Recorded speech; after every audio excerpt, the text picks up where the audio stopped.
சற்று முன் கிடைக்கப்பெற்ற மிக மிக முக்கியமான செய்தி ஒன்று வெளியாகி உள்ளது. திராவிட முன்னேற்றக் கழகத்தின் தலைவரும் தமிழக முதல்வருமான ஸ்டாலின் அவர்களை கைது செய்வது உறுதிதான். மதுபான ஊழல் வழக்கில் செந்தில் பாலாஜி மட்டும் இதில் தொடர்புடையவர் அல்ல. முதல்வர் ஸ்டாலின் கையெழுத்து இல்லாமல் 1000 கோடி ஊழல் நடைபெற்றிருக்கிறது என்பதை தெள்ளத் தெளிவாக நீதிமன்றத்திடம் சரியான ஆவணங்களை சமர்ப்பித்து அரெஸ்ட் வாரண்டிற்காக தற்பொழுது அமலாக்கத்துறை அதிகாரிகள் காத்து கொண்டிருக்கிறார்கள். இதில் மிக முக்கியமாக நாம் பார்க்கப்படுவது என்னவென்றால், இவர்கள் கைது நடவடிக்கை மேற்கொள்ளப்பட்டால் தமிழக சிறையில் அடைக்கப்பட மாட்டார்கள். டெல்லி திஹார் சிறைசாலையில் தான் அடைக்கப்படுவார்கள். டெல்லியில் தற்பொழுது பாஜகவின் ஆட்சி தான். அவர்கள் திஹார் சிறைசாலையில் அடைக்கப்பட்டால் எந்த ஒரு உதவியும் கிடைக்காது. தமிழக சிறையில் புழல் சிறையில் அடைக்கப்பட்டால் செந்தில் பாலாஜி அவர்கள் தனக்கு தேவையான உணவுகளை அவர் எந்த பெயரை சொல்கிறாரோ அந்த ஹோட்டலில் தான் வாங்கி கொடுப்பார்கள். ஆனால் டெல்லியை பொறுத்தளவிற்கு அப்படி கிடையாது. சிறையில் அடைக்கப்பட்டால் அங்கு கொடுக்கக்கூடிய உணவுகளை மட்டும்தான் அவர்கள் சாப்பிட வேண்டும். இது நடக்குமா என்று பார்த்தால் நிச்சயம் இன்னும் ஓரிரு மாதத்தில் அனைத்து ஆவணங்களையும் நீதிமன்றத்தில் சமர்ப்பித்து விட்டார்கள்.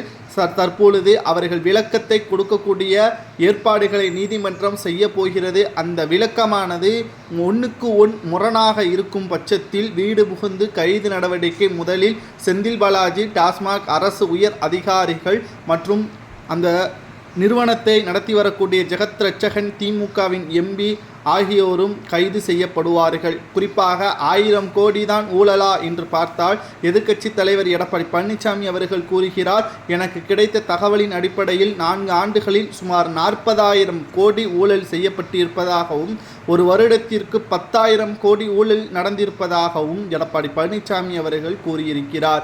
இதுவரை அல்லாத மிகப்பெரிய ஒரு ஊழல் என்பது திமுகவின் ஆட்சியில் மதுபான கொள்முதல் வழக்கில் இந்த ஊழல் செய்யப்பட்டு இருப்பது என்பது வெட்ட வெளிச்சத்திற்கு வந்துவிட்டது. சரி, இதற்கும் முதல்வர் ஸ்டாலினுக்கும் சம்பந்தமில்லை என்று தெரிவித்துவிட்டால் ஸ்டாலினை கைது செய்ய மாட்டார்களா என்று பார்த்தால் அவரது கைது நடவடிக்கை என்பது உறுதிதான். ஏனென்றால் டெல்லி முதல்வர் அரவிந்த் கெஜ்ரிவால் அவர்கள் இதற்கு முன்னால் கைது செய்யப்பட்டார். அதற்கு பிறகு ஜாமீனும் வழங்கப்பட்டது.